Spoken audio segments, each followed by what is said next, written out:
সিলেটের হরিপুরের রহস্যঘেরা এক আগুন পাহাড়। এখানে ৭০ বছর ধরে দাউ দাউ করে আগুন জ্বলছে। আসসালামু আলাইকুম, আমি এখন আছি আগুন পাহাড়ে। তো আগুন এখানে যেখানে আপনি মেসেজ টোকা দিয়ে একটু আগুন ধরা দেবেন সেখান থেকেই আগুন জ্বলতে থাকে। ফুটা করছি এই দুটো জায়গায়। এখানে আমি একটা মেসেজ টোকা দিলে এখন কিন্তু আগুন ধরে যাবে। দেখছেন? এই দেখেন দুটো জায়গায় এই যে ঠিক এই জায়গাটাতে দেখুন, এই যে জায়গাতে দেখেন আমি দেখতে পাচ্ছেন যে আগুন ধরেছে। এই যে এখানে আগুন ঢুকছে ওই যে ওই জায়গাতে।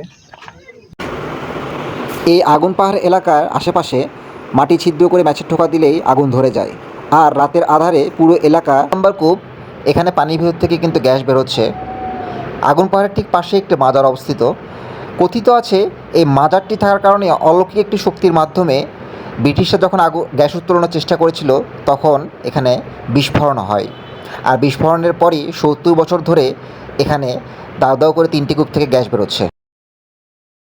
বিস্ফোরণের পর এখানে একটি বিশাল গর্তের সৃষ্টি হয় এবং বৃষ্টির পানি জমে একটি পুকুরে পরিণত হয়।